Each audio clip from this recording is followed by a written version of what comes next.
ನಮಗೂ ಗೊತ್ತಿದೆ, ಮದುವೆ ನಂತರ ವಿಭಾವತೆ ಕಟಕ್ಕೆ ಹೊರಡಲೇಬೇಕಾಗತ್ತೆ. ಆದರೂ ಗಂಡನ ಮನೆಗೆ ಕಳಿಸ್ಕೊಡ್ಬೇಕು ಅಂದಾಗ ಒಬ್ಬ ತಂದೆ ಮನಸ್ಸಿಗೆ ಎಷ್ಟು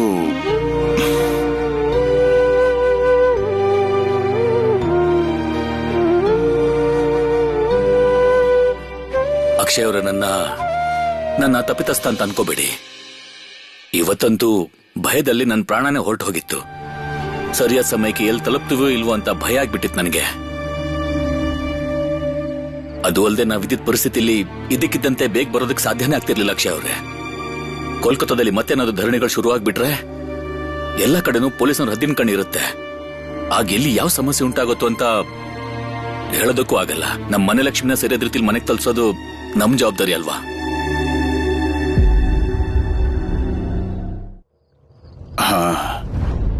ಮಗಳನ್ನ ನಿಮ್ಮ ಕೈಗೆ ಒಪ್ಪಿಸ್ತಾ ಇದ್ದೀನಿ. ಇನ್ನೇನ್ ಹೇಳೋದು, ಎಲ್ಲ ಒಳ್ಳೇದಾದ್ರೆ ಸರಿ ಬಿಡಿ. ಅಕ್ಕ, ನಾಳೆನೆ ಅವರೆಲ್ಲ ವಿಮಾನ ಕರ್ಕೊಂಡು ಕಟ್ಟಕ್ಕೆ ಹೊರಟೋಗ್ತಾರ. ಆದ್ರೆ ಅವರಿದನ್ನ ಮೊದ್ಲೇ ಹೇಳೇ ಇರ್ಲಿಲ್ಲ. ಗೋದಾಲಿಯದಲ್ಲೇ ಇನ್ನೊಂದ್ ಸ್ವಲ್ಪ ದಿನ ಉಳ್ಕೊಂಡಿದ್ರೆ ನಾವು ಒಂದ್ ಗಾಡಿ ಮಾಡ್ಕೊಂಡು ಹೋಗ್ ಬರ್ಬೋದಾಗಿತ್ತು.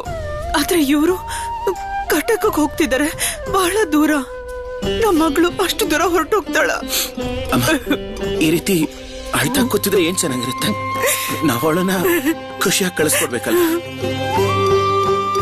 ಅಕ್ಷಯ್ ಅವರೇ, ನೀವು ಮತ್ತು ನಿಮ್ಮ ಪೂರ್ತಿ ಪರಿವಾರದವರು ಮನೆ ತುಂಬಿಸ್ಕೊಳ್ಳೋ ಶಾಸ್ತ್ರಕ್ಕೆ ಖಂಡಿತವಾಗ್ಲೂ ಕಟಕಿಗೆ ಬರಲೇಬೇಕು. ಮತ್ತೆ ಆಮಂತ್ರಣದಲ್ಲಿ ಏನಾದ್ರೂ ತಪ್ಪುಗಳು ನಡೆದಿದ್ರೆ ದಯವಿಟ್ಟು ಕ್ಷಮಿಸ್ಬೇಕು. ಅಯ್ಯೋ, ಯಾಕೆ ಹೀಗೆಲ್ಲ ಮಾತಾಡ್ತಿದ್ರ ಜಾನಕಿನಾಥ್ ಅವರೇ? ಎಲ್ಲೂ ಯಾವ ತಪ್ಪು ನಡೆದಿಲ್ಲ. ಅಲ್ಲ, ನಾವು ವಿಭಾವತಿನ ನೋಡೋದಕ್ಕೆ ಅಂತ ಅವಾಗವಾಗ ಬಂದು ಹೋಗ್ತೀವಿ. ಅಜಿತ್, ಹಾ, ಅದೇನ್ ಹೇಳಿ. ಸತೀಶನ್ ಸ್ವಲ್ಪ ಕರಿತೀಯಾ? ಅದೇನಂದ್ರೆ ದೊಡ್ಡ ಸೊಸೆ ಕುದಲಿಯದಲ್ಲಿದ್ದಾಳೆ, ಅವಳು ಅಣ್ಣನ ಜೊತೆಗೆ ಹೋಗ್ತಾಳೆ. ರೋನು, ಹೋಗಿ ನಿನ್ ಗಾಡಿಯಲ್ಲಿ ಕೂತ್ಕೋ, ದೊಡ್ಡಪ್ಪ ಅಲ್ಲೇ ಇದ್ದಾರೆ. ಮತ್ತೆ ಸುಭಾಷ್, ನೀನು ಅಜಿತ್ ಅಣ್ಣನ ಜೊತೆ ಒಳಗೆ ಹೋಗಿ ಎಲ್ಲರನ್ನು ಕರ್ಕೊಂಡ್ಬಂದ್ಬಿಡು. ಬಾ ಸುಭಿ, ನಡೀರಿ. ಬಾ.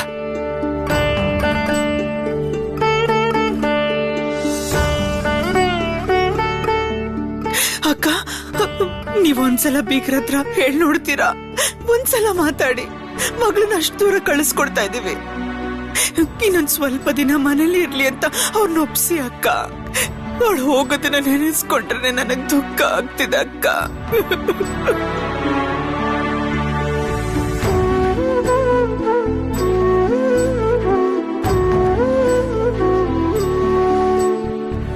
ಶರತಣ್ಣ, ಅಪ್ಪ ನಾಳೆ ಬೆಳಗ್ಗೆ ಕಟಕಿಗೆ ನಮ್ಮೆಲ್ಲರನ್ನು ಕರ್ಕೊಂಡು ಹೋಗ್ತಿದಾರಂತೆ.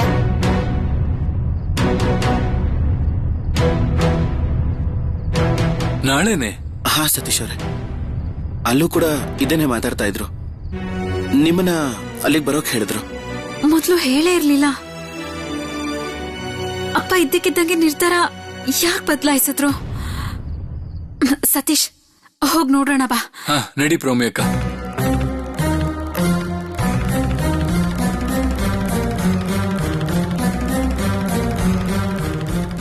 ಅಯ್ಯೋ ದೇವ್ರೆ, ಇದೇನಿದು?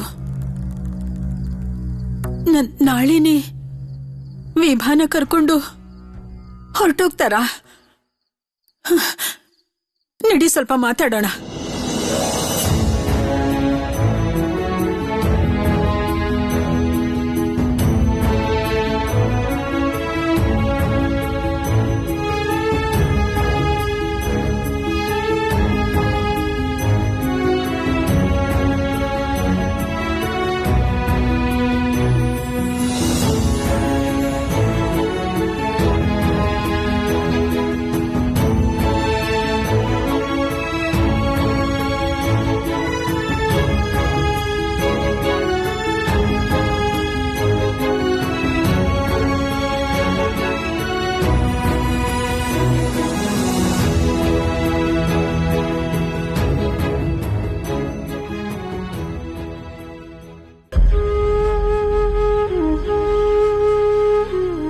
ಅಕ್ಷಯ್ ಅವರೇ, ವಿಭಾನ ನಮ್ ಜೊತೆ ಕಳಿಸ್ಕೊಡೋದಕ್ಕೆ ಅನುಮತಿ ಕೊಡಿ.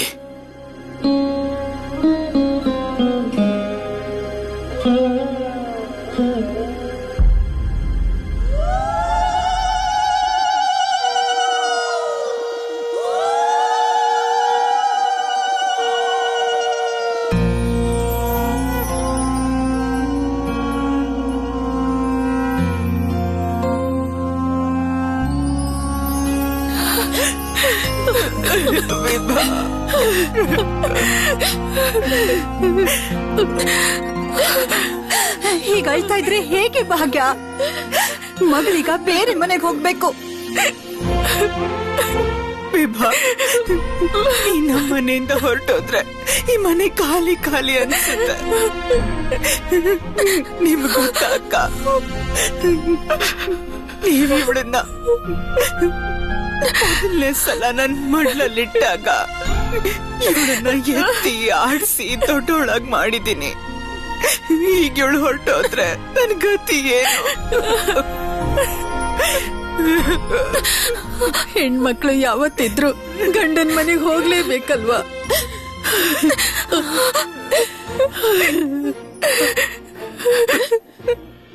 ನನ್ನ ಮಗಳು ನನ್ ಬಿಟ್ಟು ಯಾವತ್ತೂ ಇದ್ದವಳೆ ಅಲ್ಲ.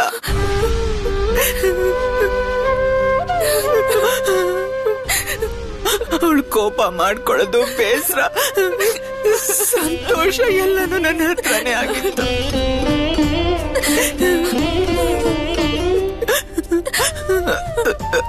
ಅಮ್ಮ ಇದೆಲ್ಲ ಇಲ್ದೆ ಹೋದ್ರು ನಾನ್ ನಿಮ್ ಮಗಳಾಗಿ ಇರ್ತೀನ.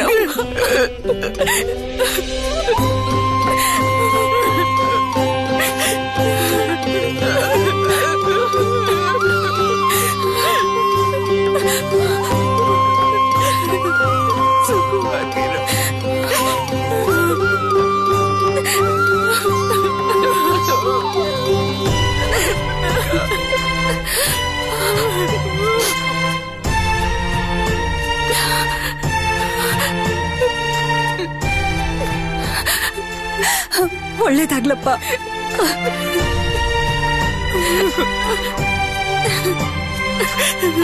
ಚೆನ್ನಾಗಿರಪ್ಪ. ಒಳ್ಳೇದಾಗ್ಲಿ.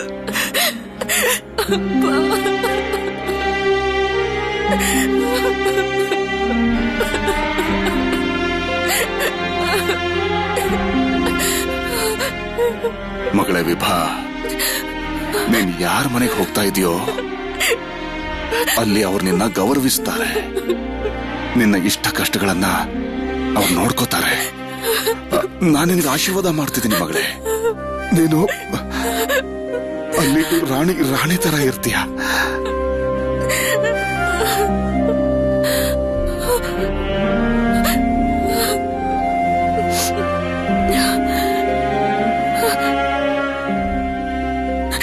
ಒಳ್ಳೇದಾಗ್ಲಿ ಮಗಳೇ, ಒಳ್ಳೇದಾಗ್ಲಿ. ಸುಖವಾಗಿರು ಮಗಳೇ, ಸುಖವಾಗಿರು.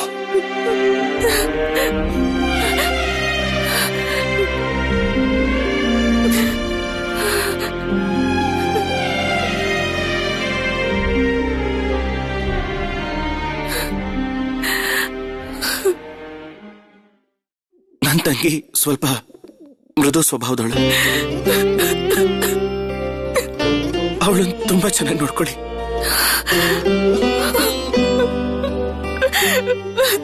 ಅಕ್ಷಯ್ ಅವರೇ, ನೀವೇನು ಚಿಂತೆ ಮಾಡಕ್ ಹೋಗ್ಬೇಡಿ. ವಿಭಾ ನಮ್ಮನೆ ಮಹಾಲಕ್ಷ್ಮಿ ಆಗೇ ಇರ್ತಾಳೆ. ನನಗೆ ಗೊತ್ತಿದೆ ನಾವು ನಿಮ್ಮ ಮನ್ಸಿನ ಭಾಗನೇ. ನಮ್ಮನೆ ಲಕ್ಷ್ಮಿಯಾಗಿ ಕರ್ಕೊಂಡು ಹೋಗ್ತಾ ಇದೀವಿ. ಆದ್ರೆ ನಾನು ನಿಮ್ಗೊಂದು ಮಾತು ಕೊಡ್ತೀನಿ ಅಕ್ಷಯ್ ಅವರೇ, ಅವಳನ್ನ ನಾವು ನಮ್ಮನೆ ಮಗಳ ತರ ನೋಡ್ಕೋತೀವಿ. ನನಗಿದು ಗೊತ್ತಿರೋ ವಿಷಯ ಬೀಗ್ರೆ. ವಿಭಾಗೆ ಇನ್ನೊಬ್ಬ ತಂದೆ ಸಿಕ್ಕಿದ್ದಾನೆ. ಅವಳಿಗೆ ಏನೂ ಕಡಿಮೆ ಆಗಲ್ಲ. ಅವಳಿಗೆ ಹೊಸ ಅಕ್ಕ ಸಿಕ್ಕಿದ್ದಾಳೆ, ಹೊಸ ತಮ್ಮ ಸಿಕ್ಕಿದ್ದಾನೆ.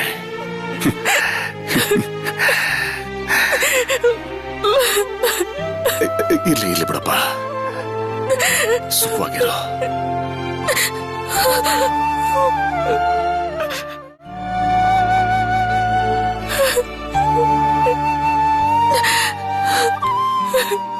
ಪತ್ರದಲ್ಲೂ ಏನ್ ಕೆಲಸ ಹೇಳ್ಬೇಕೋ ಹೇಳು. ನಿನ್ ಕರೆದ ತಕ್ಷಣ ನಾನು ಅಲ್ಲಿಗೆ ಬಂದಿರ್ತೇನೆ.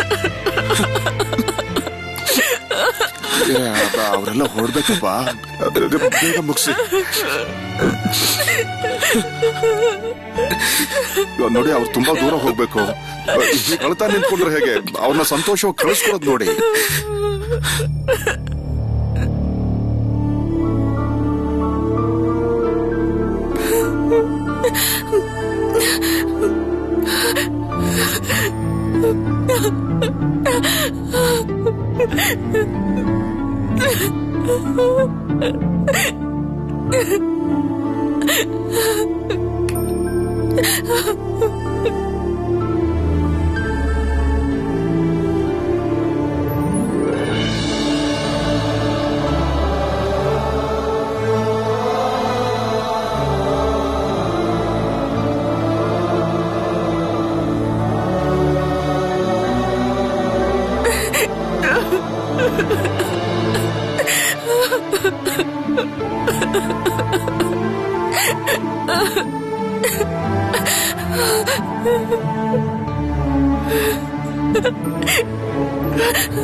ಮಾನೋದ, ಅಬ್ದುಲ್, ಬಲರಾಮ ಎಲ್ಲ ಎಲ್ಲಿದ್ದೀರಾ? ಬೇಗ ಬನ್ನಿ, ಮನೆಗೆ ಹಿರಿ ಸೊಸೆ ಬಂದಿದ್ದಾಳೆ.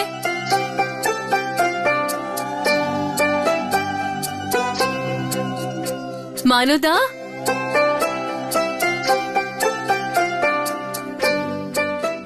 ಅಲ್ಲೋಡು ಪ್ರಭಾ, ಮಾನೋದ ಕಮಲವಾಸಿನಿ ಮುಖ ನೋಡಕ್ಕೆ ಇದ್ದಕ್ಕಿದ್ದಂಗೆ ಕೆಳಗಡೆ ಕೂತ್ಕೊಂಡ್ಬಿಟ್ಲು. ಅಮ್ಮವ್ರೆ, ನಿಮ್ ಸೊಸೆ ಸಾಕ್ಷಾತ್ ಲಕ್ಷ್ಮಿ ಇದ್ದಾಗಿದ್ದಾರೆ. ಅರೆ ಮನೋದ ಕಾಕಿ, ನಿನ್ ಮುಖ ನೋಡೇ ಬಿಟ್ಯಾ? ಇಲ್ಲಿ ಮುಖ ನೋಡೋ ಶಾಸ್ತ್ರ ಮುಗಿತು ಬಿಡಿ. ಹೋಗಿ ಅಕ್ಕ, ನಾನ್ ಹೋಗ್ತೀನಿ. ಇನ್ನೋಡು ಕಮಲಾ, ಇದೇ ನಿನ್ನ ಗಂಡನ್ ಮನೆ, ಮತ್ತೆ ನೀನು ಈ ಮನೆ ಹಿರಿ ಸೊಸೆ. ಈ ಪರಿವಾರ ಮತ್ತೆ ಮನೆ ಗೌರವನ ಉಳಿಸೋ ಜವಾಬ್ದಾರಿ ನಿಂದು. ಉಳಿಸ್ತೀಯ ಅಲ್ವಾ? ಹಿರಿ ಸೊಸೆ ಕೈಯಲ್ಲಿ ಮನೆ ಜವಾಬ್ದಾರಿ ಎಲ್ಲ ಇರುತ್ತಲ್ವಮ್ಮ?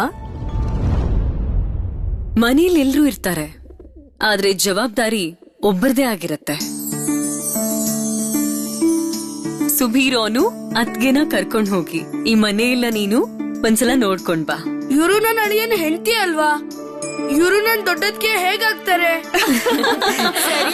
ಸರಿಯಾಗಿ ಇವನವಳಿಗೆ ಮಾವ ಆಗ್ಬೇಕು. ಪ್ರಭಾ, ಏನಮ್ಮ ನೀ ಹೀಗೆ ಹೇಳ್ಬಿಟ್ಟೆ? ಅಳಿಯನ್ನ ಸೀದಾ ಮೈದನನ್ನಾಗ್ ಮಾಡ್ಬಿಟ್ಟಿಯಲ್ಲ. ನಮ್ಮಿಂದ ತಪ್ಪಾಗೋಯ್ತು ಚಿಕ್ಕ ಮಾವ, ನಮ್ಮನ್ನ ಕ್ಷಮಿಸ್ಬೇಕು ನೀವು. ಕೇಳು ಕಮಲಾ, ಇವನು ನಿಂಗೆ ಮಾವ ಆಗ್ಬೇಕು. ಮತ್ತೆ ಅವನು ನಿನ್ ಪಕ್ಕದಲ್ಲಿ ನಿಂತಿದ್ದಾನಲ್ಲ, ಅವನು ನಿನ್ ಮೈದ್ನ. ಒಂದ್ ಸ್ವಲ್ಪ ತುಂಟ ಅಷ್ಟೇ. ಇವನ್ ಕೆಲ್ಸ ಇಡೀ ದಿನ ಪುಸ್ತಕ ಓದೋದು ಮತ್ತೆ ಇಡೀ ದಿನ ಪ್ರಶ್ನೆ ಕೇಳೋದು. ನೀವೆಲ್ಲ ಅದ್ಕೆನ ಇಲ್ಲೇ ನಿಲ್ಸ್ಕೊಂಡಿರ್ತೀರಾ? ನೀನ್ ನಡಿ ಕಮಲಾ ಅದ್ಕೆ. ಸುಭಿ, ಈ ಮನೇಲಿ ಹಿರಿ ಸೊಸೆನ ನೀವು ಅಂತ ಕರಿಬೇಕು, ಗೊತ್ತಾಯ್ತಾ? ನಿಮ್ಮಪ್ಪ ನಿಮ್ ದೊಡ್ಡಮ್ಮನ್ನ ನೀವು ಅಂತ ತಾನೇ ಕರೆಯೋದು. ವಿಭಾತ್ಗೆನ್ ಕೂಡ ನೀವು ಅಂತ ಕರಿಬೇಕು, ಗೊತ್ತಾಯ್ತಾ? ನಡೀರಿ ಕಮಲಾ ಅದ್ಕೆ. ಪ್ರಭಾ, ನಾನೀಗ ಒಳಗಡೆ ಹೋಗಿ ಎಲ್ಲಾ ನೋಡ್ಕೋತೀನಿ. ಇನ್ನೊಂದ್ ಸ್ವಲ್ಪ ಹೊತ್ತಲ್ಲಿ ಅವರೆಲ್ಲ ಬಂದ್ಬಿಡ್ತಾರೆ. ಅದು ಅಲ್ದೆ ಇನ್ನೂ ಒಬ್ಳು ಸೊಸೆ ಬಂದ್ಬಿಡ್ತಾಳೆ. ತುಂಬಾ ಕೆಲ್ಸ ಬಾಕಿ ಉಳಿದಿದೆ. ದೊಡಮ್ಮ, ನೀವ್ ಹೇಳಿ ಇನ್ಯಾವ ಶಾಸ್ತ್ರ ಬಾಕಿ ಇದೆ ಅಂತ. ನೀವ್ ಹೋಗಿರಿ, ನಾನು ಈಗ್ಲೇ ಬಂದ್ಬಿಡ್ತೀನಿ. ಸರಿ ಸರಿ, ನಡಿ ನಡಿ ಬಾ. ನಡಿ. ಅಮ್ಮ, ನಾನು ಊಟ ತಿಂಡಿ ವ್ಯವಸ್ಥೆ ಮಾಡ್ತೀನಿ. ಸರಿ ಸರಿ. ಬನ್ನಿ ಅದ್ಕೆ ಹೋಗೋಣ.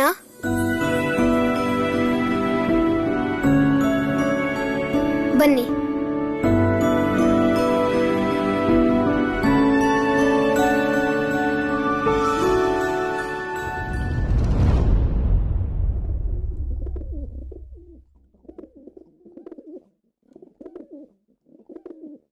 ನಿನ್ ಎಲ್ಲಾ ಪ್ರಶ್ನೆಗಳಿಗೂ ಉತ್ತರ ಸಮಯನೇ ಕೊಡುತ್ತೆ ಸರಳ.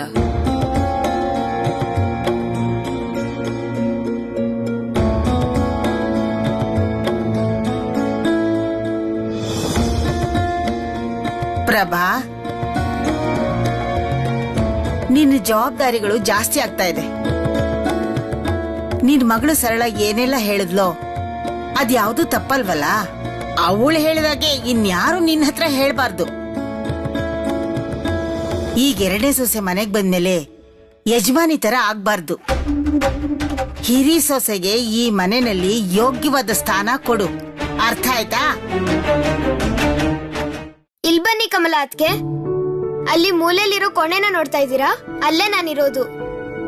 ಅದ್ರ ಪಕ್ಕದ ಕೋಣೆಯಲ್ಲಿ ಸತೀಶ್ ಅಣ್ಣ ಮತ್ತೆ ಶರತ್ ಅಣ್ಣ ಇರೋದು.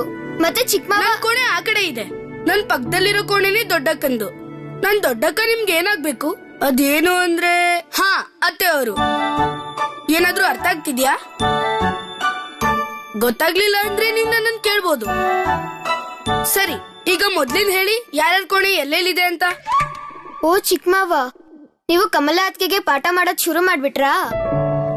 ಇಲ್ಲ, ಇವ್ರ ನೆನ್ಪಿನ ಶಕ್ತಿ ಹೇಗಿದೆ ಅಂತ ಪರೀಕ್ಷೆ ಮಾಡ್ತಿದ್ದೀನಿ. ಏನಾದ್ರೂ ಗೊತ್ತಾಗ್ದೆ ನನ್ ಕೋಣೆಗ್ ಬಂದ್ಬಿಟ್ರೆ ನಾವ್ ಆಡೋದನ್ನೆಲ್ಲ ನೋಡ್ಬಿಡ್ತಾರೆ. ನೀವದೇನ್ ಹೇಳ್ತಿದ್ದೀರಾ ಚಿಕ್ಕಮ್ಮವ? ಸರಿ ಕಮಲಾ ಅತ್ಗೆ, ನೀವೇನಾದ್ರೂ ತಿಂದಿದ್ದೀರಾ? ಏನಾದ್ರೂ ತಂದ್ಕೊಡ್ಲಾ? ಮನೋದಕ್ಕಾಕಿ ಕೇಳಿ ಏನಾದ್ರೂ ತರ್ಸ್ಕೊಡ್ಲಾ? ಬೇಡ ಬೇಡ ಸುಬಿ, ನಂಗೊಂದ್ ಸ್ವಲ್ಪನೂ ಹಸ್ವಾಗ್ತಿಲ್ಲ. ಅಯ್ಯೋ, ನೀವೇನ್ ಹೇಳ್ತಿದ್ದೀರಾ? ಹಸ್ವೆ ಆಗ್ತಿಲ್ವಾ? ನಾನು ನಿಮ್ಗೇನಾದ್ರೂ ತಿನ್ನೋಕ್ ತಗೊಂಡ್ ಬರ್ತೀನಿ. ನಮ್ಗಂತೂ ತುಂಬಾ ಹಸ್ವಾಗ್ತಿದೆ ಅಲ್ವಾ ಚಿಕ್ಕಮ್ಮವ? ನೀವಿಲ್ಲೇ ಇರಿ, ನಾವ್ ಹೋಗ್ ಬರ್ತೀವಿ. ನಿಂತ್ಕೋ ಸುಬಿ, ನನಗ್ ಕೂಡ ಒಂದ್ ರಸಗುಲ್ಲ ತಗೊಂಬಾ. ಆಯ್ತು, ತರ್ತೀನಿ. ಇಲ್ಲ ಇಲ್ಲ ಸುಬಿ, ನಂಗ್ ನಿಜವಾಗ್ಲೂ ಹಸ್ವಾಗ್ತಾ ಇಲ್ಲ. ಸ್ವಲ್ಪನೂ ಹಸ್ವಾಗ್ತಿಲ್ವಾ? ಅಥವಾ ನಾಚ್ಕೋತಿದ್ದೀರಾ? ಯಾಕೆ ಸುಬಿ? ಸತೀಶ್ ಅಣ್ಣ, ನೀವ್ ಬಂದ್ಬಿಟ್ರಾ? ಕಮಲಾ ಅತ್ಗೆ ಏನ್ ಹೇಳ್ತಿದಾರೆ ನೋಡಿ. ಅವ್ರಿಗೆ ಹಸ್ವೆ ಆಗ್ತಿಲ್ವಂತೆ. ಇಷ್ಟೊತ್ತಾದ್ರೂ ಹಸ್ವ ಆಗದೆ ಇರತ್ತ? ನೀವೇ ಹೇಳಿ. ಅದನ್ನ ನೀನು ನಿನ್ ಕಮಲಾ ಅತ್ಗೆ ಕೇಳ್ಬೇಕು. ಆದ್ರೆ ನನಗಂತೂ ತುಂಬಾ ಹಸುವಾಗಿದೆ. ಅರೇರೆ, ಇಲ್ಲೊಂದ್ ದೊಡ್ಡ ಗುಂಪೆ ಸೇರಿದೆ. ಅಲ್ಲ ಸತೀಶ್, ನೀನ್ ಇಲ್ಲೇನ್ ಮಾಡ್ತಿದ್ಯೋ? ಅಲ್ಲ ಪ್ರೋಮ್ಯಕ್ಕ, ಅದು ಒಂದ್ ಸ್ವಲ್ಪ ಕೆಲ್ಸ ಇತ್ತು.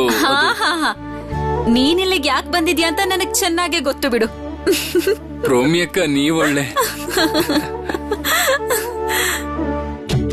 ರೋನು, ಸುಬಿ, ನಿಮ್ಮಿಬ್ಬರಿಗೂ ಟೇಬಲ್ ಮೇಲೆ ತಿಂಡಿ ಇಟ್ಟಿದ್ದೀನಿ, ಹೋಗಿಬ್ರು ತಿನ್ನಿ. ನನ್ನಲ್ಲಿ ತಿನ್ನೋಕಾಗಲ್ಲ. ಯಾಕೆ ತಿನ್ನಲ್ಲ? ಎಲ್ರೂ ಒಟ್ಟಿಗೆ ಹೇಗ್ ತಿಂತೀರಾ? ಹೊಸ ಸೊಸೆ ನಿಮ್ ಜೊತೆ ಕುತ್ಕೊಂಡ್ ತಿನ್ನಕ್ಕಾಗತ್ತಾ? ಅದ್ಯಾಕ್ ತಿನ್ಬಾರ್ದು ಪ್ರೋಮಿ ಅಕ್ಕ? ಸುಬಿ, ಅದೊಂದು ಪದ್ಧತಿ. ಇದು ಎಂತ ಪದ್ಧತಿ? ಇದು ನಮ್ ಪಿ ಸ್ಕೂಲ್ ಅಲ್ಲ ತಾನೆ? P school? ಹೌದು. ನಮ್ ಪಿ ಸ್ಕೂಲ್ ಅಲ್ಲೂ ಇಂಥದೇ ಪದ್ಧತಿ ಇತ್ತು. ಭಾರತೀಯರು ಮತ್ತೆ ಬ್ರಿಟಿಷರು ಬೇರೆ ಬೇರೆ ಜಾಗದಲ್ಲಿ ತಿಂತಿದ್ರು. ಚಾರ್ಲ್ಸ್ ಯಾವತ್ತೂ ನನ್ ಜೊತೆ ತಿಂತಾ ಇರ್ಲಿಲ್ಲ. ಇಲ್ಲೂ ಅದೇ ತರ ಮಾಡ್ತಿದ್ದೀರಲ್ಲ. ಈಗ ಇದಕ್ಕೆ ಉತ್ತರ ಕೊಡಿ. ಸುಬಿ, ನಿನ್ನ ವಿಚಿತ್ರ ಪ್ರಶ್ನೆಗಳಿಗೆಲ್ಲ ಉತ್ತರ ನನ್ನ ಹತ್ರ ಇಲ್ಲ. ನೀನ್ ಒಂದ್ ಕೆಲ್ಸ ಮಾಡು, ನಿನ್ ಶರತ್ ಅಣ್ಣ ಮನೆಗ್ ವಾಪಸ್ ಬರ್ತಾನಲ್ಲ, ಅವನನ್ನೇ ಎಲ್ಲಾ ಪ್ರಶ್ನೆ ಕೇಳು. ಎಲ್ಲಾ ಪ್ರಶ್ನೆಗೂ ಅವನೇ ನಿನಗ ಉತ್ತರ ಕೊಡ್ತಾನೆ. ಕಮಲಾ, ನೀನು ನನ್ ಜೊತೆ ಕೋಣೆಗ್ ಬಾ, ಸ್ವಲ್ಪ ತಿನ್ನು. ನೀನ್ ತಿಂದೆ ತುಂಬಾ ಹೊತ್ತಾಯ್ತು. ನೀವಿಬ್ರು ಹೋಗಿ ತಿಂಡಿ ತಿನ್ನಿ, ಹೋಗಿ.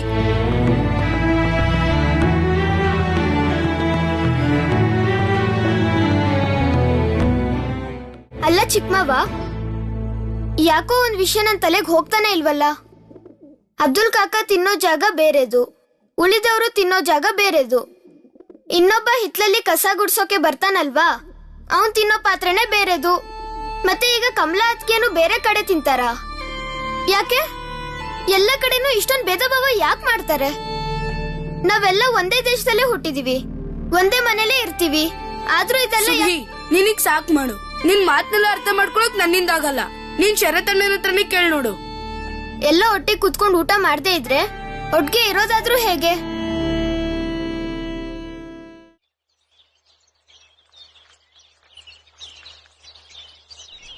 ನಿಮ್ಮೆಲ್ರಿಗೂ ಈಗ ಗೊತ್ತಾಯ್ತಾ?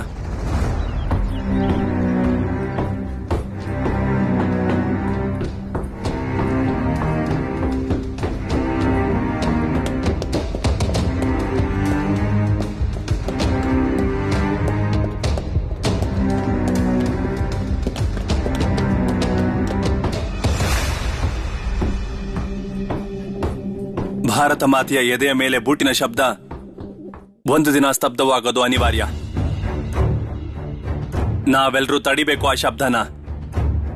ಆದ್ರೆ ಈ ರೀತಿ ಭಯದಲ್ಲಿ ಬಚ್ಚಿಟ್ಕೊಂಡು ಇದು ಸಾಧ್ಯ ಆಗತ್ತ ಜತಿನವ್ರೆ? ನಮ್ಮ ದೇಶದ ಜನರು ನಾವೆಲ್ರೂ ಯಾರು ಯಾವತ್ತೂ ಹೆದರೋರಲ್ಲ, ಭಯನೂ ಪಡೋದಿಲ್ಲ. ನಾವೆಲ್ಲರೂ ಕೇವಲ ಸಮಯ ಮತ್ತು ಅವಕಾಶ ಎದುರು ನೋಡ್ತಿದ್ದೀವಿ. ಜತಿನವ್ರೆ, ಇದಕ್ಕಿಂತ ಒಳ್ಳೆ ಅವಕಾಶ ಇನ್ಯಾವಾಗ ಸಿಗತ್ತೆ? ನಾವೆಲ್ಲಿದ್ದೀವಿ ಅಂತ ಅವ್ರಿಗೆ ಗೊತ್ತಿಲ್ಲ, ಆದ್ರೆ ಅವ್ರು ಎಲ್ಲಿದ್ದಾರೆ ಅಂತ ನಮಗ್ ಗೊತ್ತಿದೆ. ನಾವಿಷ್ಟು ಜನ ಇದ್ದೀವಿ, ಜೊತೆಲಿ ರಿವಾಲ್ವರ್ ಇದೆ. ನಾವು ಅವರನ್ನ ಮುಗಿಸೋದಕ್ಕಾಗೋದಿಲ್ವಾ? ಅವ್ರೆಷ್ಟು ಜನ ಇದ್ದಾರೆ, ಅದೆಷ್ಟು ಬಂದೂಕಿದೆ ಅವ್ರ ಹತ್ರ, ಏನಾದ್ರೂ ಗೊತ್ತಿದ್ಯಾ ನಿನಗೆ? ನಮ್ಮಲ್ಲಿ ಯಾರಿಗಾದ್ರೂ ಗೊತ್ತಿದ್ಯಾ? ಯಾರಿಗೂ ಗೊತ್ತಿಲ್ಲ. ಈ ರೀತಿ ನಮ್ ಪ್ರಾಣನ ತಗೊಂಡು ಹೋಗಿ ಅವ್ರ ಕೈಗೆ ಒಪ್ಸೋದ್ರಲ್ಲಿ ಯಾವ ಜಾಣತನನೂ ಇಲ್ಲ.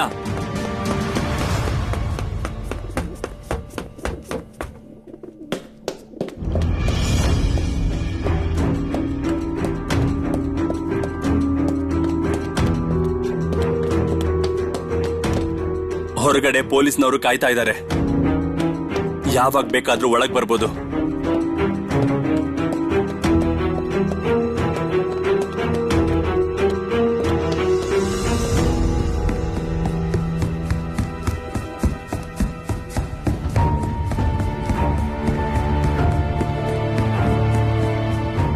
ಹೆಜ್ಜೆ ಶಬ್ದ ಕೇಳ್ತಾ ಇದ್ರೆ ಅವರೆಲ್ಲ ಮೆಟ್ಲು ಇಳಿತಾ ಇದ್ದಾರೆ ಅನಿಸ್ತಿದೆ.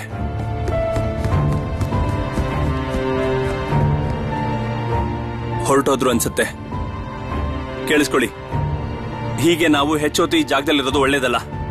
ನಾವು ಈ ಕ್ಷಣನೇ ಇಲ್ಲಿಂದ ಹೊರಡ್ಬೇಕಾಗತ್ತೆ. ಮತ್ತೆ ನಾವೆಲ್ಲರೂ ಬೇರೆ ಬೇರೆಯಾಗಿ ಹೋಗೋದೇ ಸರಿ ಅನ್ಸುತ್ತೆ.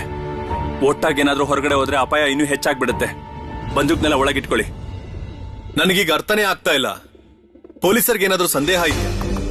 ಸ್ವದೇಶಿ ಕ್ರಾಂತಿಕಾರಿಗಳು ಇದೇ ಜಾಗದಲ್ಲಿದ್ದಾರೆ ಅಂತ? ಪೊಲೀಸ್ ಅವರ ದೊಡ್ಡ ಆಫೀಸರ್ ಚಾರ್ಲ್ಸ್ ಡೇಕರ್ಸ್ ಮತ್ತವ್ರ ಬಲಗೈ ಉಸ್ಮಾನ್ ಆಲಂ, ಅವರಿಗೆ ಕ್ರಾಂತಿಕಾರಿಗಳ ಮೇಲೆ ಅದೇನ್ ದ್ವೇಷ ಇದೆಯೋ ಗೊತ್ತಿಲ್ಲ. ಭಾರತೀಯ ಆಗಿದ್ರೂ ಕೂಡ ಅವನು ಭಾರತೀಯರ ಮೇಲೆ ದೌರ್ಜನ್ಯ ಮಾಡ್ತಿದ್ದಾನೆ. ಜತಿನಣ್ಣ, ಆ ಬ್ರಿಟಿಷರಿಗಿಂತ ಜಾಸ್ತಿ ಕೋಪ ನನಗೆ ನಮ್ಮ ಭಾರತೀಯರ ಮೇಲೆ ಬರ್ತಾ ಇದೆ. ಸ್ವತಃ ಭಾರತೀಯ ಆಗಿದ್ರು ಇನ್ನೊಬ್ಬ ಭಾರತೀಯರ ಮೇಲೆ ದಬ್ಬಾಳಿಕೆ ಮಾಡ್ತಾ ಇದ್ದಾನೆ. ಅದೇ ಬ್ರಿಟಿಷ್ನವ್ರಿಗೂ ಬೇಕಾಗಿರೋದು. ನಿಮ್ಗೆ ಯಾರಿಗೂ ಅವ್ರ ಸಂಚನ ಅರ್ಥ ಮಾಡ್ಕೊಳಕ್ ಆಗ್ತಾ ಇಲ್ಲ. ಬ್ರಿಟಿಷ್ನವರು ಭಾರತೀಯರ ಮೂಲಕನೇ ಭಾರತೀಯರನ್ನ ಸೋಲಿಸಬೇಕು ಅಂತ ಅನ್ಕೊಳ್ತಿದ್ದಾರೆ. ಒಂದು ಸಲ ನಾವೆಲ್ಲ ಒಂದಾದ್ವಿ ಅಂತ ಆದ್ರೆ ಆಗ ಈ ಬ್ರಿಟಿಷರು ನಮ್ ದೇಶನ ಬಿಟ್ಟು ಹೋಗೋದು ಅನಿವಾರ್ಯ ಆಗ್ಬಿಡತ್ತೆ. ಆದ್ರೆ ಇಲ್ಲ, ನಾವೆಲ್ಲರೂ ಸ್ವತಃ ನಮ್ಮೊಳಗೆ ಮೂರ್ಖರ ತರ ಭೇದ ಭಾವ ಮಾಡ್ತಿರ್ತೀವಿ. ನಿಜ ತಾನೆ?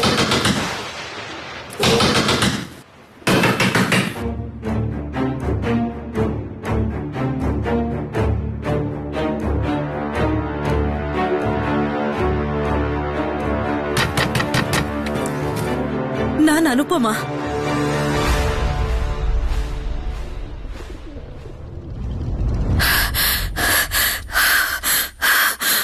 ಪೊಲೀಸ್ ಹೊರಗೆ ಪೊಲೀಸರನ್ನ ನೋಡ್ದೆ ನಾನು.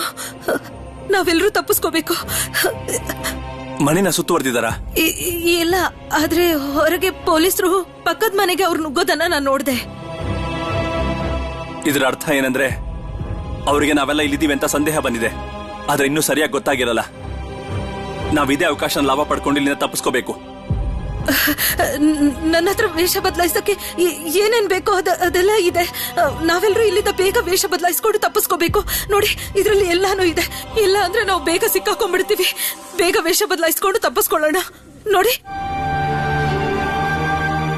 ನೀವಿದೆಲ್ಲ ಕೊಟ್ಟಿದ್ದು ಒಳ್ಳೇದೇ ಆಯ್ತು. ಈಗ ಎಲ್ರನ್ನೂ ಸಿದ್ಧ ಮಾಡೋ ಜವಾಬ್ದಾರಿ ಕೂಡ ನಿಮ್ದೆ. ಚೆನ್ನಾಗಿ ವೇಷ ಬದಲಾಯಿಸೋಕೆ ಇಲ್ಲಿ ಯಾರಿಗೂ ಬರೋದಿಲ್ಲ. ಅದು ಅಲ್ಲದೆ ವೇಷ ಬದಲಾಯಿಸೋದು ಅಷ್ಟು ಸುಲಭನೂ ಅಲ್ಲ. ಆದ್ರೆ ಜತಿನವ್ರೆ, ನಾವೆಲ್ಲರೂ ಎಲ್ಲಿಗೆ ಹೋಗೋದು? ನಾವಂತೂ ಕಟಕ್ಗೆ ವಾಪಸ್ ಹೋಗ್ಬೇಕು. ಇಲ್ಲ ಅಂದ್ರೆ ನಾವೆಲ್ಲರೂ ಮಾಧವ ಮೇಷ್ಟ್ರು ಮನೇಲಿ ಇನ್ನೂ ಸ್ವಲ್ಪ ದಿನ ಇರಬೇಕಾಗತ್ತೆ. ಅದೇ ಸರಿ ಅನ್ಸುತ್ತೆ. ನೀರಿನ ದಾರಿಲಿ ಬೇರೆ ಬೇರೆ ತರದ ಜನರು ಇರ್ತಾರೆ. ನಾವೆಲ್ಲರೂ ಈಗ ಆ ಜನರ ಜೊತೆ ಸೇರ್ಕೋಬೇಕು. ನೆನಪಿರ್ಲಿ, ಒಬ್ರೇ ಯಾರು ಗಾಡಿನ ಬಾಡಿಗೆಗೆ ತಗೋಬೇಡಿ. ಎಲ್ರೂ ಒಟ್ಟಾಗಿರ್ಬೇಕು. ಗೊತ್ತಾಯ್ತಲ್ವಾ? ವಂದೇ ಮಾತರಂ. ವಂದೇ ಮಾತರಂ.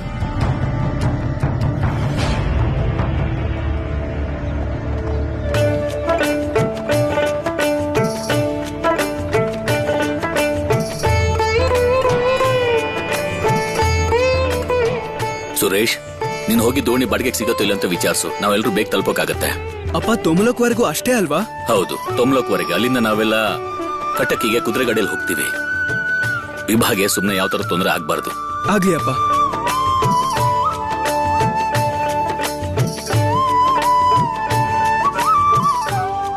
ಶರತ್, ನಾನು ಸ್ವಲ್ಪ ಕೆಳಗೆ ಇಳಿತಾ ಇದ್ದೀನಿ. ಅಣ್ಣನ್ ಗಾಡಿ ಎಲ್ಲಿವರೆಗೆ ಬಂದಿದೆ ಅಂತ ನೋಡ್ಕೊಂಡ್ ಬರ್ತೀನಿ. ಆಯ್ತಪ್ಪ. ಸುರೇಶ್ ದೋಣಿ ಬಾಡಿಗೆಗಿದೆಯಾ ಅಂತ ನೋಡಕ್ ಹೋಗಿದ್ದಾನೆ. ಮಗಳೇ, ನಿನ್ಗೇನಾದ್ರೂ ಅಗತ್ಯ ಇದ್ರೆ, ತೊಂದರೆ ಆದ್ರೆ ತಿಳಿಸಮ್ಮ, ಸರಿನಾ?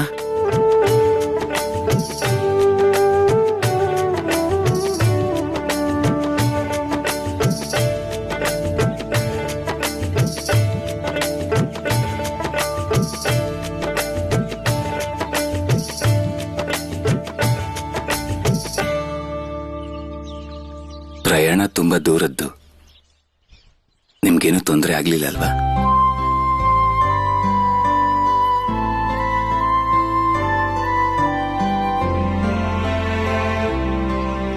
ಒಂದೇ ಜಾಗದಲ್ಲಿ ಕೂತ್ಕೊಂಡ್ರೆ ಕಾಲ್ ಹಿಡ್ಕೊಂಡ್ಬಿಡುತ್ತೆ.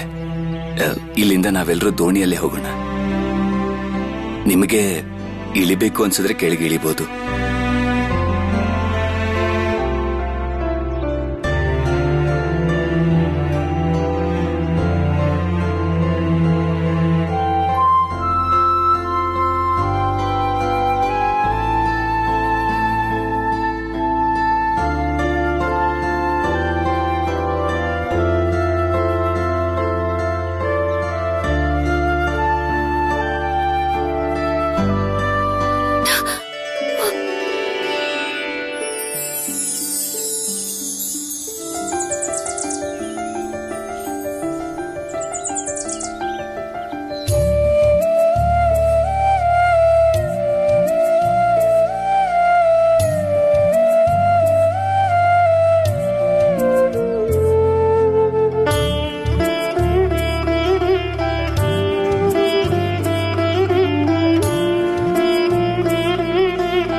ನಿಧಾನವಾಗಿ.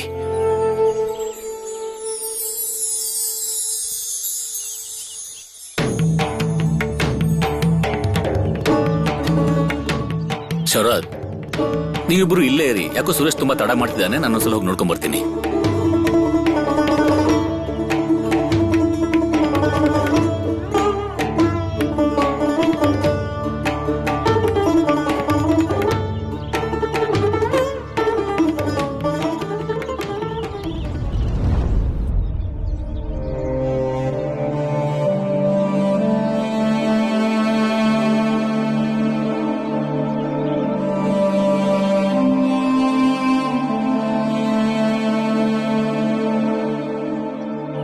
ನಿಧಾನ ನಿಧಾನ.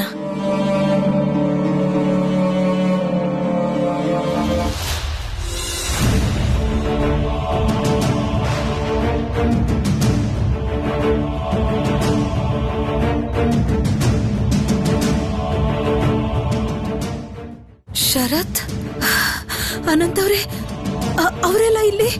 ಅವರು ಕಟಕ್ಗೆ ಹೋಗ್ತಿದ್ದಾರೇನೋ? ಬಹುಶಃ ಮದುವೆ ಮುಗಿಸ್ಕೊಂಡು ಬರ್ತಾ ಇರ್ಬೇಕು ಅನ್ಸುತ್ತೆ. ಇವ್ರ ಜೊತೆ ನೆಂಟ್ರೆಲ್ಲ ಇರಬಹುದು. ಬೇಗ ಹೋಗೋಣ, ಇಲ್ಲಾಂದ್ರೆ ಬಾವ ಏನಾದ್ರೂ ನೋಡಿದ್ರೆ ತುಂಬಾ ಸಮಸ್ಯೆ ಆಗುತ್ತೆ. ಬೇಗ ನಡೀರಿ, ಬನ್ನಿ ಬನ್ನಿ ಬೇಗ.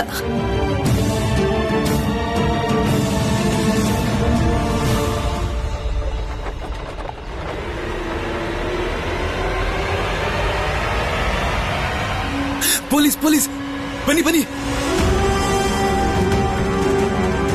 ಓಡಿ ಓಡಿ ಓಡಿ ಓಡಿ ತಪ್ಪಿಸ್ಕೊಳ್ಳಿ. ಓಡಿ ಓಡಿ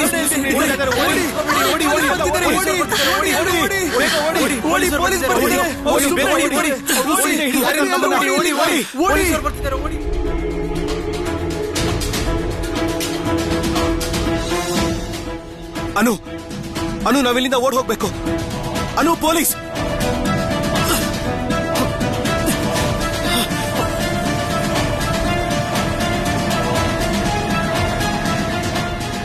ಬೇಗ ಬೇಗ ಹೋಗಿ.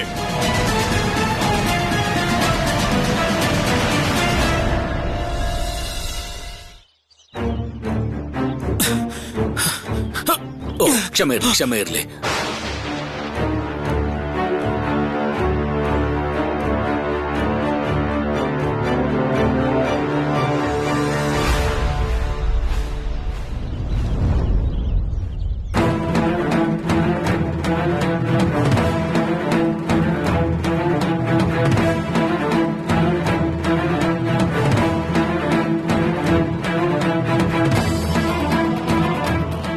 ಅದ್ಯಾರಲ್ಲಿ?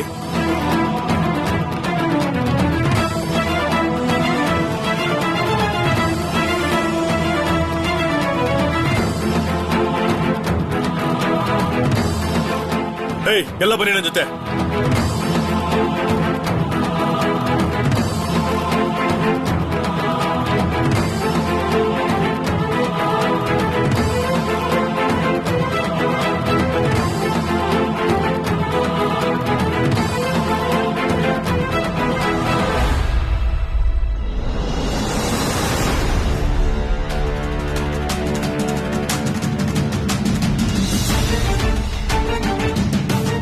ಅನಂತ್ ಅವ್ರು ಏನಾದ್ರೂ ಸಮಸ್ಯೆ ಸಿಕ್ಕಾಕೊಂಡ್ರ?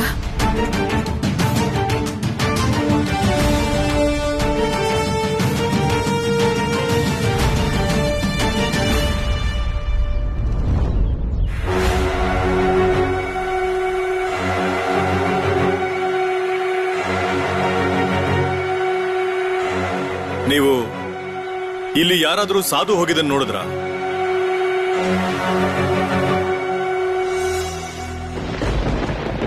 ಸಾಧು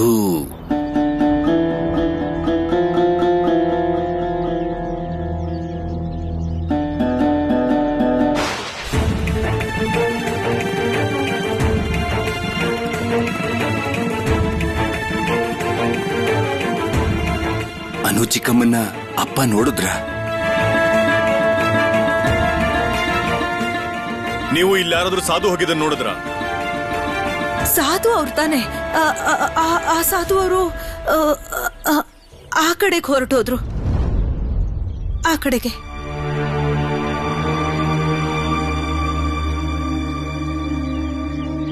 ಮನೆಯಲ್ಲ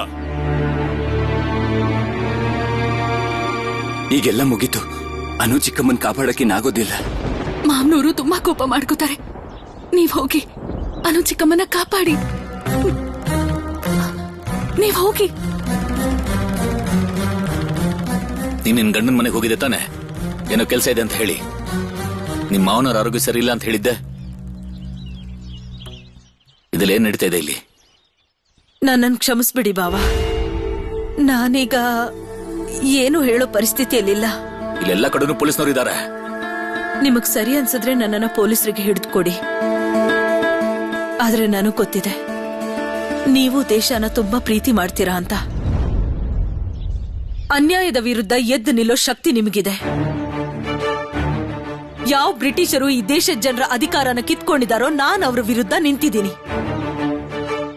ನಾನ್ ಯಾವ ಅನ್ಯಾಯನೂ ಮಾಡ್ತಿಲ್ಲ ಬಾವ. ಬರ್ತೀನಿ. ನಿಮ್ಗೀಗ್ಲೂ ಪೊಲೀಸರಿಗೆ ವಿಷಯ ತಿಳಿಸ್ಬೇಕು ಅಂತ ಅನಿಸಿದ್ರೆ ಅವ್ರನ್ನ ಕರೀರಿ. ನನ್ನ ಹತ್ರ ವಿಷ ಇದೆ. ಪೊಲೀಸರ ಕೈಯಲ್ಲಿ ಸಾಯೋದಕ್ಕಿಂತ ವಿಷ ತಗೊಂಡು ಸಾಯೋದೇ ಒಳ್ಳೇದು.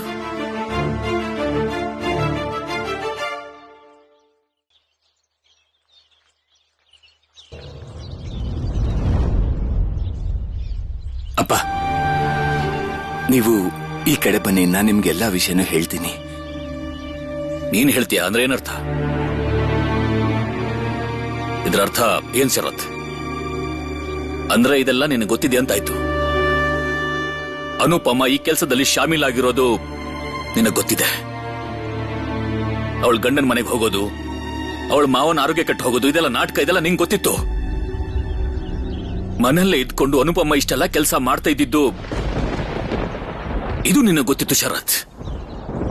ಆದ್ರೂ ಈ ವಿಷಯದ ಬಗ್ಗೆ ನಂಗೆ ಯಾವತ್ತೂ ಏನು ಹೇಳ್ತಿರ್ಲಿಲ್ಲ ನೀನು. ಇದ್ರ ಅರ್ಥ ಪ್ರೋಮಿ ಏನೆಲ್ಲ ಹೇಳ್ತಿದ್ಲು ಅದೇ ಸತ್ಯ.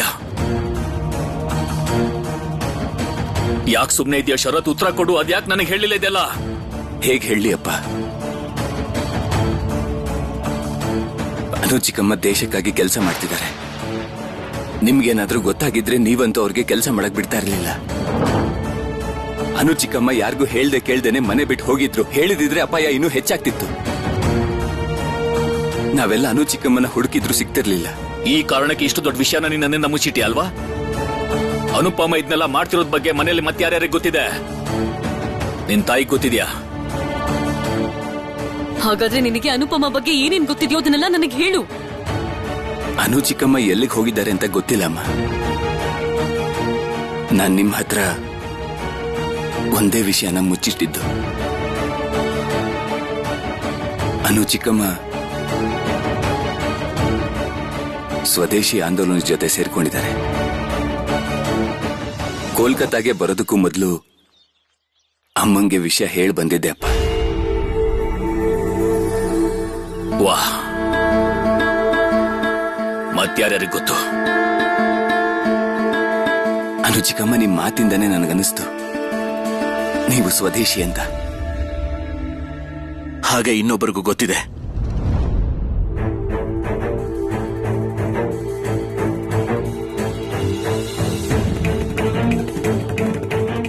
ಸುಭಾಷ್ಗೆ.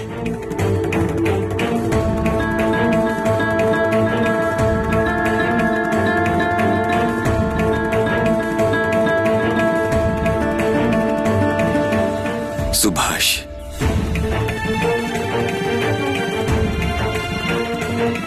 ಸುಭಾಷ್ ಸುಭಾಷ್ಗೂ ಗೊತ್ತಿದ್ಯಾ? ಎಲ್ಲಾದ್ರ ಮಧ್ಯೆ ಅವ್ನಿಗೆ ಹೇಗೆ ಗೊತ್ತಾಯ್ತೋ ಗೊತ್ತಿಲ್ಲ. ಇದೆಲ್ಲ ಆದ್ಮೇಲೆ ಅವನ್ ಮುಂದೆ ಈ ವಿಷಯ ಎಲ್ಲ ಮಾತಾಡಬಾರ್ದು ಅನ್ನೋ ಜವಾಬ್ದಾರಿ ನಿಂಗೆ ಯಾವತ್ತೂ ಬರ್ಲಿಲ್ಲ ಅಲ್ವಾ? ಈಗ ನನ್ಗೆ ಎಲ್ಲ ವಿಷಯಗಳು ಒಂದೊಂದಾಗಿ ಅರ್ಥ ಆಗ್ತಾ ಇದೆ. ದೇಶ ನಮಗ್ ತಾಯಿ ಸಮಾನ, ಇದು ಎಲ್ರಿಗೂ ಗೊತ್ತಿರ್ಬೇಕಾದ ವಿಷಯ. ಆದ್ರೆ ಇದೇ ಗೊತ್ತಿಲ್ಲ ಅನ್ನೋದು ಆಶ್ಚರ್ಯ. ಬ್ರಿಟಿಷರು ಹೊರಗಿಂದ ಬಂದು ನಮ್ ಮೇಲೆ ದಬ್ಬಾಳಿಕೆ ಮಾಡ್ತಿದ್ದಾರೆ ಅನ್ನೋ ವಿಷಯ ಸುಳ್ಳು ಅಂತ ಹೇಳಕ್ಕಾಗಲ್ಲ.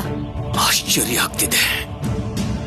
ಒಂದು ಸಲನು ಸುಭಾಷ್ ಬಾಯಿ ತಪ್ಪಿ ಕೂಡ ಎಲ್ಲೂ ಯಾರಿಗೂ ಇದ್ರ ಬಗ್ಗೆ ಏನು ಹೇಳಿಲ್ಲ. ಈ ವಯಸ್ಸಲ್ಲಿ ಅವನು ವಿಷಯಗಳನ್ನ ಮುಚ್ಚಿಡುವುದನ್ನ ಕಲ್ತಿದ್ದಾನೆ ಮತ್ತು ನೀನು ಅವನಿಗೆ ಪ್ರೋತ್ಸಾಹ ಕೊಡ್ತಾ ಇದೀಯಾ. ನನಗಂತೂ ಸುಭಾಷ್ ಭವಿಷ್ಯದ ಬಗ್ಗೆ ತುಂಬಾ ಭಯ ಆಗ್ತಿದೆ ಶರತ್. ಅವನು ನಿನ್ನ ಮತ್ತು ಅನುಪಮನ್ ಜೊತೆಲೆ ಮನೇಲಿ ಹೆಚ್ಚಿನ ಸಮಯ ಕಳ್ತಿದ್ದಾನೆ. ನೀವೆಲ್ಲರೂ ದೇಶದ ಸೇವೆ, ದೇಶದಲ್ಲೇ ನಡೀತಾ ಇದೆ, ಏನ್ ನಡೀತಾ ಇಲ್ಲ, ಈ ರೀತಿ ವಿಷಯ ಮಾತಾಡ್ತಿರ್ತೀರಲ್ಲ, ಅದರಿಂದ ಸುಭಾಷ್ ಏನ್ ಕಲಿತಾನೆ ಶರತ್? ಏನ್ ಕಲಿತಾನ ಅವನು? ಅವನಂತೂ ನಿನ್ನನ್ನೇ ಆದರ್ಶ ರೂಪದಲ್ಲಿ ಸ್ವೀಕಾರ ಮಾಡ್ಬಿಟ್ಟಿದ್ದಾನೆ. ಇದಕ್ಕಿಂತ ಇನ್ನೇನ್ ಹೇಳ್ಬೇಕು ಅಂತ ನಂಗೆ ಗೊತ್ತಾಗ್ತಿಲ್ಲ. ನೀವೆಲ್ಲರೂ ದೇಶದ ಬಗ್ಗೆ ಯೋಚನೆ ಮಾಡ್ತೀರಾ, ಏನ್ ಮಾಡ್ಬೇಕು ಅಂತಿದ್ದೀರಾ ಸ್ವಲ್ಪ ಹೇಳು. ನನ್ಗಂತೂ ನಿಜವಾಗ್ಲೂ ಅರ್ಥನೇ ಆಗ್ತಿಲ್ಲಪ್ಪ. ಈ ರೀತಿಯ ವೇಷಭೂಷಣ ಬದಲಾಯಿಸಿಕೊಂಡು ರಿವಾಲ್ವರ್ ತಗೊಂಡು ಇದೆಲ್ಲ ತಪ್ಪಲ್ವಾ? ಅಪ್ಪ ನೀವು ಸಮಾಧಾನ ಮಾಡ್ಕೊಳ್ಳಿ. ಇಲ್ಲಿ ತುಂಬಾ ಜನ ಇದ್ದಾರೆ, ಇವರಲ್ಲಿ ಪೊಲೀಸರು ಇರ್ಬೋದಲ್ವಾ? ಇನ್ನೇನ್ ಬಾಕಿ ಉಳ್ಕೊಂಡಿದೆ ಶರತ್? ಈ ಮದುವೆ ಸಮಯದಲ್ಲಿ ಪೊಲೀಸ್ನವ್ರು ಬಂದು ಏನಾದ್ರು ಅನುಪಮನ ಹಿಡ್ಕೊಂಡು ಹೋಗ್ಬಿಟ್ರೆ ಮನೆ ಮರ್ಯಾದೆ ಏನಾಗುತ್ತೆ ಶರತ್? ಒಂದು ವಿಷಯ ನಿಂಗೆ ಹೇಳ್ಬಿಡ್ತೀನಿ, ನೀನ್ ಈ ತರ ಕೆಲಸಗಳನ್ನೆಲ್ಲ ಮಾಡೋದು ನನಗ್ ಖಂಡಿತ ಇಷ್ಟ ಇಲ್ಲ ಶರತ್. ಈಗ ತಾನೇ ನೀನ್ ಮದುವೆ ಆಗಿದೆ, ನಿನ್ ಹೆಂಡತಿ ಬಗ್ಗೆ ಒಂದ್ಸಲ ಯೋಚನೆ ಮಾಡಿ. ನೀನು ಈ ಮನೆಗೆ ಅವಳು ಬಂದಿರೋದು ನಿನ್ನನ್ನು ನಂಬ್ಕೊಂಡು ತಿಳ್ಕೊ. ನಿನ್ ಕರ್ತವ್ಯಗಳು ಏನಂತ ಇನ್ನೊಂದ್ಸಲ ನನ್ನಿಂದ ಹೇಳ್ಸ್ಕೊಳ್ ಹಾಗೆ ಮಾಡ್ಬೇಡ. ಅಪ್ಪ, ದೋಣಿ ಈಗ್ಲೇ ಹೊರಡ್ತಿದೆ, ಬನ್ನಿ ಹೋಗೋಣ. ಶರತಣ್ಣ, ನೀವು ವಿಭಾತ್ಕೆನ ಕರ್ಕೊಂಡು ಹೋಗ್ತಾ ಇರಿ. ಹಿಂದೆ ಇರೋ ಕುದುರೆ ಗಾಡಿಲಿ ತಾತನ ಜೊತೆ ನಾನು ಬರ್ತೀನಿ.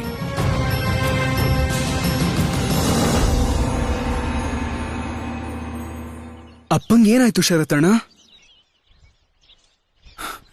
ಏನೂ ಇಲ್ಲ, ನೀನು ವಿಭಾವತಿ ಅತ್ತಿಗೆ ಜೊತೆ ಇರು. ನಾನು ತಾತ ಬಂದ್ಮೇಲೆ ಕರ್ಕೊಂಡ್ ಬರ್ತೀನಿ. ಹೋಗು. ಅಲ್ಲ, ನಿಮ್ಮನ್ನ ಹೀಗ್ ಬಿಟ್ಟು ಏನ್ ಹೇಳ್ತಾ ಇದೀನೋ ಅದನ್ನ ಮಾಡು ಸುರೇಶ್. ಹೋಗು.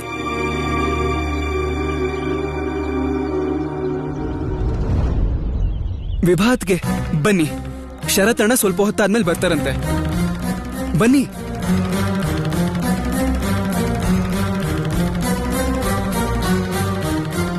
ದೇಶಕ್ಕಾಗಿ ನನ್ನನ್ನು ನಾನು ಸಮರ್ಪಣೆ ಮಾಡಬೇಕು ಅಂತಿದ್ದೀನಿ.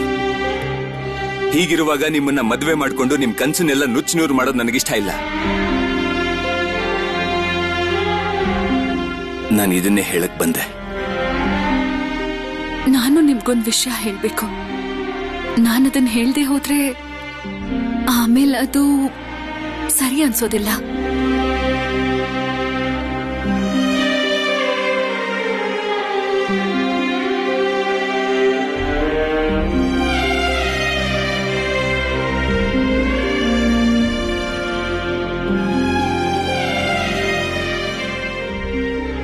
ಯಾವತ್ತೂ ನಿಮ್ಮ ಮತ್ತೆ ದೇಶ ಸೇವೆಯ ಮಧ್ಯೆ ಬರುವುದೇ ಇಲ್ಲ. ನನ್ನಿಂದ ನಿಮ್ಗೆ ಯಾವತ್ತಿಗೂ ತೊಂದರೆ ಆಗೋದಿಲ್ಲ.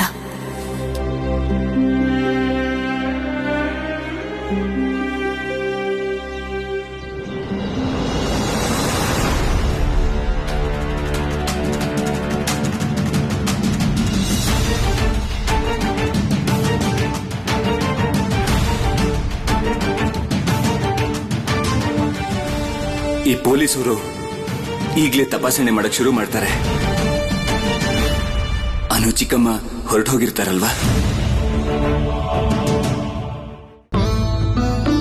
ಅಯ್ಯೋ ಯಾಕಿಷ್ಟೊಂದು ತಡ ಮಾಡ್ತಿದ್ದೀರಾ? ಬೇಗ ಬೇಗ ತಗೊಂಡೋಗಿಡಿ, ಬೇಗ ಕೆಲ್ಸ ಮುಗಿಸಿ. ಇವ್ರನ್ನೆಲ್ಲ ಇಟ್ಕೊಂಡು ನಾನು ಹೇಗ್ ಕೆಲ್ಸ ಮಾಡಿಸ್ಲಿ? ಗಂಡು ಹೆಣ್ಣು ಬರೋ ಹೊತ್ತಾಯ್ತು, ಇನ್ನು ಆರತಿ ತಟ್ಟೆನೂ ಸಿದ್ಧ ಮಾಡಿಲ್ಲ ಇವ್ರು. ಈ ಸೊಸೆಯರೆಲ್ಲ ಏನ್ ಮಾಡ್ತಿದ್ದಾರೆ? ಅಯ್ಯೋ ಎಲ್ಲಿಗೆ ಹೋಗಿದ್ದೀರಾ? ಆರತಿ ತಟ್ಟೆ ತರ್ತಿರೋ ಇಲ್ವೋ? ಉಶ್ಶಪ್ಪ. ಏ ಮನೋದ, ಏ ಅಬ್ದುಲ್ಲಾ. ಹಾ ಮೊರೆ, ಇದನ್ ನೋಡಿ, ಇಷ್ಟ ದೀಪ ಸಾಕಾ? ಅಯ್ಯೋ ಉದ್ಧಾರ ಆದಾಗೆ. ಈ ದೀಪದಿಂದ ಏನಾಗುತ್ತೆ? ಈ ದೀಪದಲ್ಲಿ ಏನ್ ಕಾಣುತ್ತೆ? ಇನ್ನೂ ದೀಪಗಳು ಬೇಕು. ಹೊಸ ಸೊಸೆನ ಕತ್ಲೆಲ್ ಮನೆಯೊಳಗೆ ತುಂಬಿಸ್ಕೊಳಕ್ ಆಗತ್ತಾ? ಆಯ್ತಾಯ್ತು, ಹಚ್ತೀನಿ. ಬೇಗ ಹೋಗೋ. ದೊಡ್ಡಮ್ಮ ಇಟ್ಕೊಂಡು ದೊಡ್ಡಮ್ಮ ನೋಡಿ, ಈ ಆರತಿ ತಟ್ಟೆಲಿರೋದೆಲ್ಲ ಸರಿಯಾಗಿದ್ಯಾ ಅಂತ. ಇಲ್ಲಿ ನೋಡಿ ಏನಾಗಿದೆ. ಇಲ್ಲಿ ಇನ್ನೊಂದ್ ಕಳಶ ಇಡಬೇಕಾಗಿತ್ತು.